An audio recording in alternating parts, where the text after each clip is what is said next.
NB Singh. Om Shanti. Om Shanti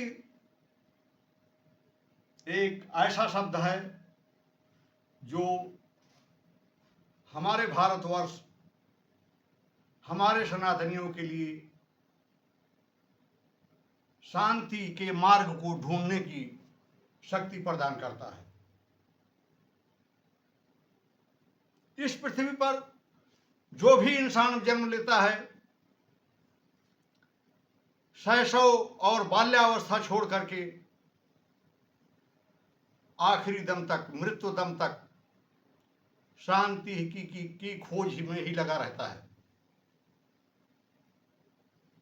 और शांति तभी मिलती है जब वो आध्यात्मिक शक्ति अर्थात भगवान की मंदिर में जाकर के उनके चरणों में अपने को अर्पित करता है और यह कहता है कि मैं कुछ नहीं, सब कुछ आप हो, मैं आपको समर्पित हूँ, आप सुख या दुख जो चाहें दे सकते हैं।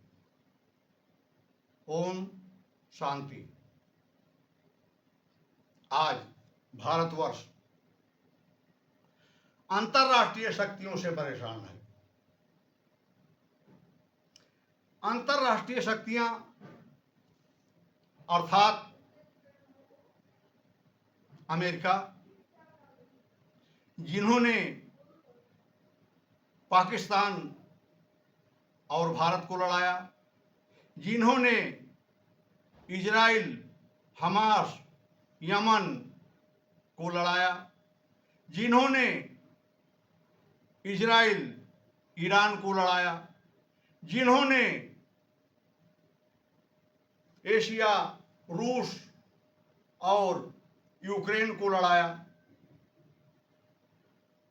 और जिन्होंने अजरबैजान और आर्मीनिया को लड़ाया। तात्पर्य यह कि 193 देशों में लेश मात्र देश ही ऐसे बचे हैं जिन पर अमेरिका ने अपना बम नहीं फोड़ा। कहीं पर बारूदी बम, कहीं पर टैरिफ बम। किसका मित्र है, किसका शत्रु है, ये आजमाइश करना भी बहुत मुश्किल है।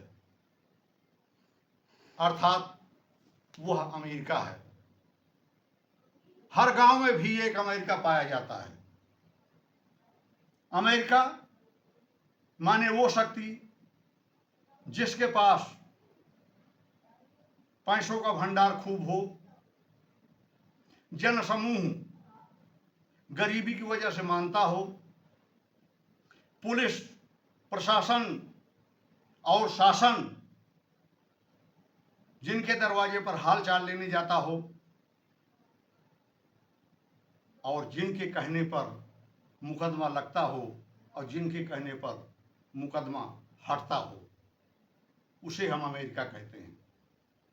अमेरिका की यही पावर है, सुपर पावर। तो आप जानते ही हैं, विश्व में सुपर पावर है। बहुत कम जनसंख्या और बहुत अधिक टेक्नोलॉजी, आर्थिक व्यवस्था और डिफेंस मजबूत। अंतर्राष्ट्रीय मंच पर अंतर्राष्ट्रीय शक्तियां बढ़ते विकसित भारत को अब पचा नहीं पा रही हैं। लगभग आधी विश्व बिरादरी यह चाहती है कि मैं वही भारतवर्ष चाहता हूं जो 70 साल बना हुआ था, हमारे पैरों में गिड़गिड़ाता था, हमारे से भीख मांगता था, बिना हमारे लेन देन का उसका गुजर बसर नहीं चलता था। आज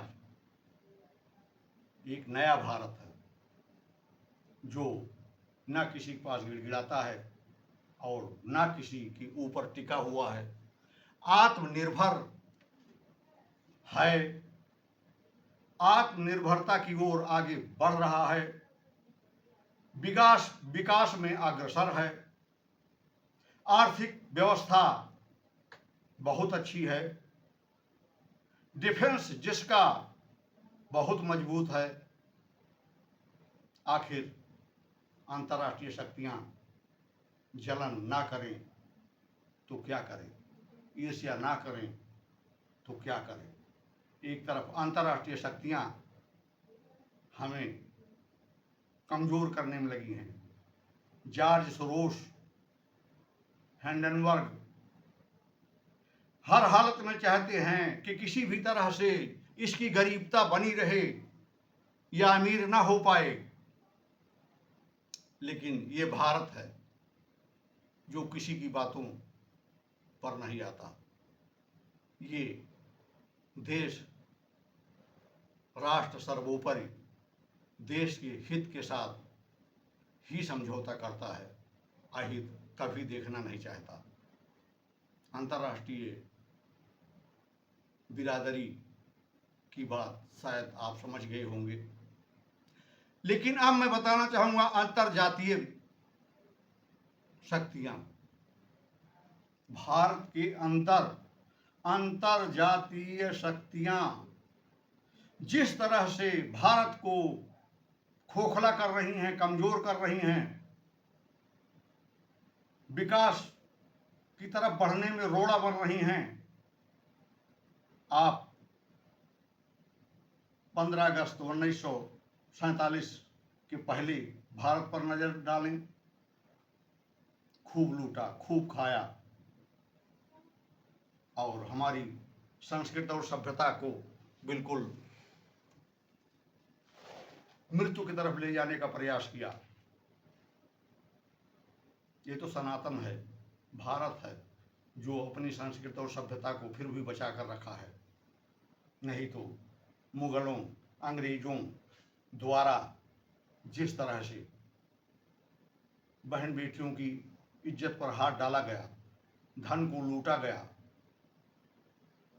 और कत्लेआम किया गया, हमारे आधे सनातनी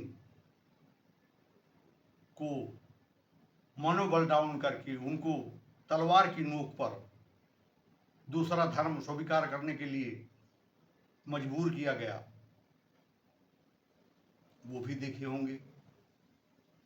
अंग्रेजों के जाने के बाद जब हम आज़ाद हो रहे थे तो बंगाल का डायरेक्ट एक्शन डे भी देखा होगा, जिसमें बंगाल 2 भागों में बट गया था।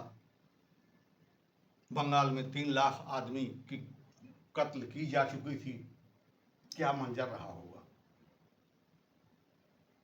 हम अंतर्जातीय शक्तियों की बात करना चाहते हैं और जो कर रहे हैं आप शायद समझ भी रहे होंगे। बंटवारा हुआ, चलो हो ही गया तो कोई बात नहीं। जिसको जो देश लागू है अपने अपने देश में जाओ और ओम शांति शांति को ढूंढो और शांति से रहने का प्रयास करो। कतई नहीं। अंतर्जातीय व्यवस्था